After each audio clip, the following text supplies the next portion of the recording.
Everyone knows Itzhak Perlman loves music. Not everyone knows he loves a certain baseball team in Queens. So when we met him last fall, there was an obvious question.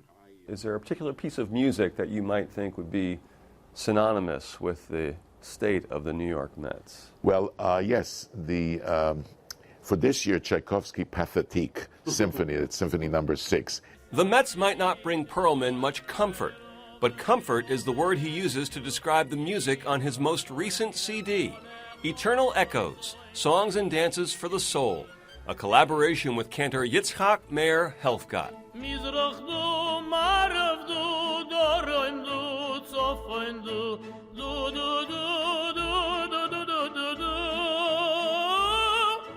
Why does Perlman call this his comfort music? Because it's the Eastern European Jewish music of his youth growing up in Israel. Every Saturday, there was on the radio, I think it was like 2 o'clock in the afternoon, it was a cantorial music hour. How do you like that? You know, it's just like, I can imagine here in New York, well, listen to the cantorial music hour. Perlman's violin has taken him around the world, but New York is home. Yeah. We spoke in the room in Lincoln Center where Perlman gives lessons to his Juilliard students. He also serves regularly as their conductor here at Avery Fisher Hall. And he teaches students in the Perlman music program created by his wife, Toby. Perlman has dedicated much of his career to teaching young musicians. When he was young, he dreamed of playing like Isaac Stern and Jascha Heifetz. Now, I would imagine young people come to you directly or indirectly and say, I want to play like you. What does that feel like when you start hearing that about yourself? It feels like I'm getting old. Yeah. That's what it feels like. Well, you know, I'm very, very flattered, obviously. But I keep telling them, don't play like me, play like you. Eventually, you have to give it your own individuality, you know, your own stamp. He's used television to educate. And as someone who has walked with braces since childhood, the lessons to young people occasionally have extended beyond the realm of music. You know, some things that are really easy for you are real hard for me. His talent and gift of gab made him a frequent guest on The Tonight Show with Johnny Carson. He was the greatest. He was the greatest, you know, the best interviewer. Perlman has long been considered an ambassador for classical music. He's played for presidents from Reagan to Obama.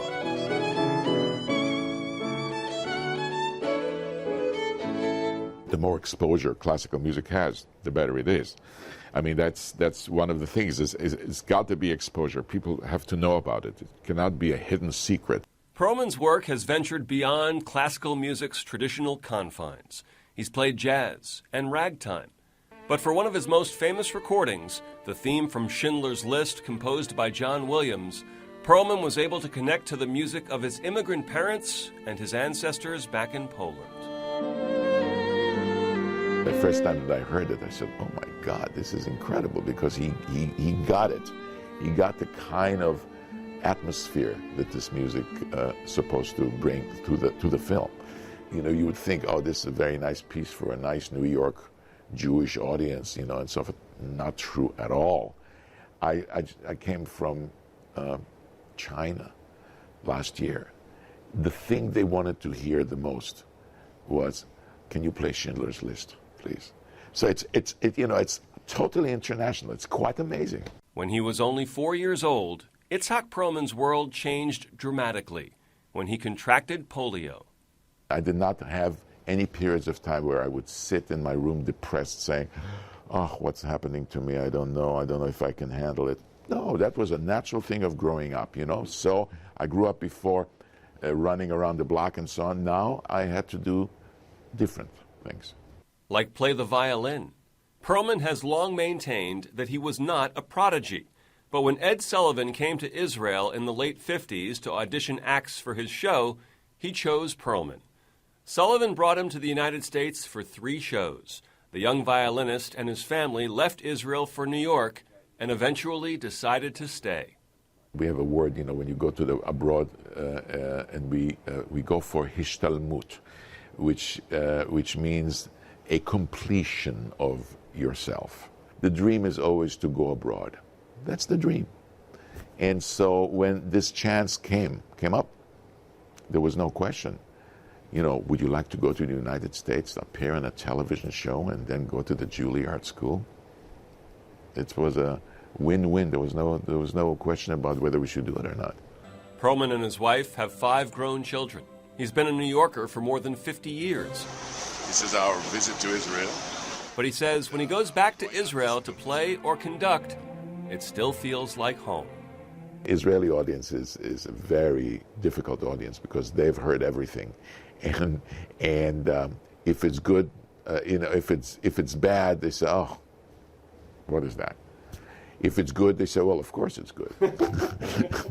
You know, so you can't win. Unlike the pianist who occasionally can't stand the piano, or the tennis player who hates the racket, Perlman says he's never grown to dislike the violin.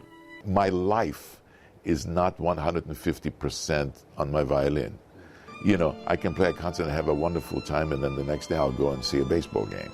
Therefore, I don't have that thing about, well, you know, today I'm not gonna bother with music. There is a direct line between the music on Perlman's latest album and the music of his youth, the latest chapter in a long and fulfilling journey.